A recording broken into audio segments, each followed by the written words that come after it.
Petite parenthèse avant que la vidéo commence, c'était pour vous dire que je bafouille un peu, voilà, sur la vidéo, donc c'était histoire de vous dire que sur les prochaines vidéos, je me remettrai à l'aise correctement. Donc voilà les gars, merci encore et bonne vidéo à tous. À bientôt. Yo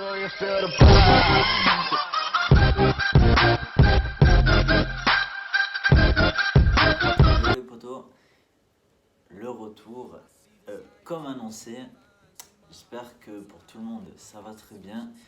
Donc voilà, je fais le retour, ça y est, je me suis enfin remotivé à revenir faire les vidéos. Je ne ferai du coup que du YouTube pour l'instant, les lives seront toujours en stand-by. Mais du coup, nous partons sur une nouvelle saison, une remotivation complète. On va s'ouvrir de nouvelles portes à de nouveaux sponsors. On va vraiment essayer de tout refaire à zéro.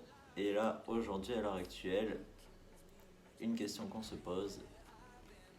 On va attaquer la vidéo concernant les triangles à de suite. Donc du coup, là, on va repartir sur les triangles.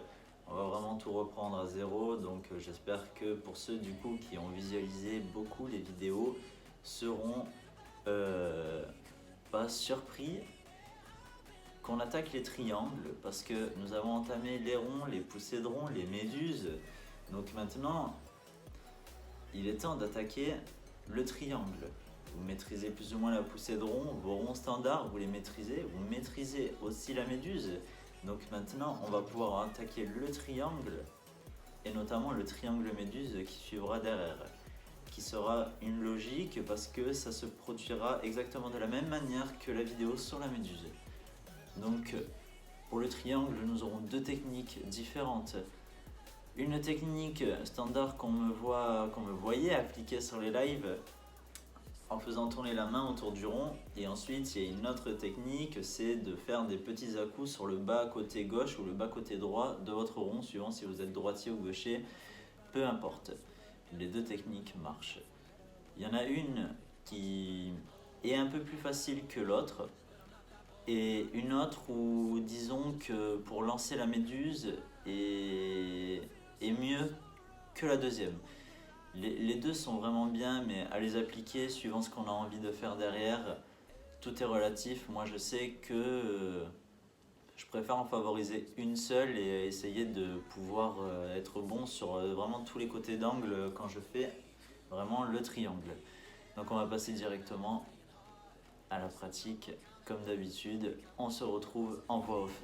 Donc voilà, pour la première partie, il s'agira du coup, comme montré ici dessus, tout simplement de faire tourner votre main autour de votre rond sur à peu près un tour et demi. Voilà, donc rien de plus fastoche à première vue. Ceci dit, il vous faut un rond quand même plus ou moins potable et qui aille assez vite. Pour la deuxième partie, on passe du coup sur le rond où on doit foutre des coups sur le côté bas gauche ou côté bas droite de votre rond. 2 à 3 coups suffisent pour former le triangle. Et du coup, on va réexpliquer tout ça en VOD. À tout de suite. Donc voilà, on est de retour. Du coup, vous voyez, c'est complexe sans l'être à la fois. C'est comme d'hab, hein, franchement, c'est des trucs tout cons qui ont l'air faciles, mais qui des fois demandent un peu d'être assez minutieux et de prendre un peu son temps. Et voilà. Mais comme d'hab, il va falloir du temps avant de le rentrer. Si vous ne le rentrez pas du premier coup, c'est comme d'habitude, les règles ne changent pas. Il va falloir s'entraîner. Alors du coup, parmi tout ça, après, ce que je peux vous conseiller, si jamais vous maîtrisez déjà et du coup que vous voulez passer un peu sur un peu plus haut en attendant les prochaines vidéos, c'est que votre triangle, vous pouvez lancer votre méduse à l'intérieur. Donc de la même façon que sur un rond standard, une bonne petite boule de vapeur en plein milieu de votre rond ou votre triangle, vous l'appelez comme vous voulez, et le rond s'enveloppera automatiquement. À vous d'appliquer soit la première, soit la deuxième. Voyez où est-ce que vous êtes le plus à l'aise. Et après, voilà, franchement, tout le reste, c'est que de l'entraînement. Je ne saurais dire plus pour cette technique-là. C'est assez court, je ne sais pas trop quoi dire de plus sur le triangle parce que c'est un peu mitigé. La technique c'est celle que j'ai montrée, les deux que j'ai montrées. Et hélas, je n'arrive pas à vous trouver d'autres mots pour essayer de faciliter la chose.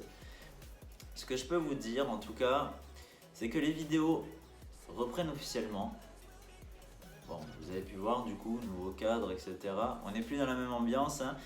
Tout change, tout va changer. Donc pensez comme d'habitude à l'abonnement et à la cloche de notification. Là, j'ai un peu bégayé. Pensez à essayer de partager, ce serait vraiment super chouette aussi. Je le demande jamais, mais essayez d'y penser. Le like, le dislike, c'est le bonus. Chacun son truc, hein. Il y a toujours les haters qui poseront le dislike évidemment. Et voilà, ce sera pour le triangle. N'hésitez pas à me dire ce que vous voulez comme prochain tricks en vidéo. Essayez dans vos commentaires de me donner une suite logique.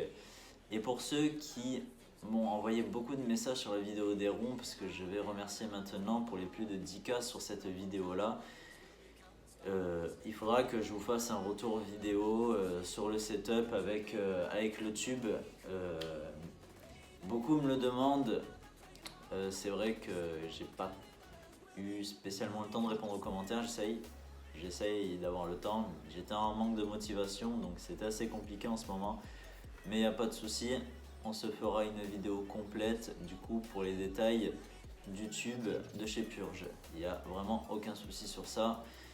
C'est tout à mon honneur de proposer une vidéo sur un setup. Si ça peut si ça peut faire plaisir, autant le faire, hein. Franchement, on n'est pas à ça près. Donc voilà les gars, je vous dis à bientôt pour une prochaine vidéo. C'était Clou de Vape, portez-vous bien.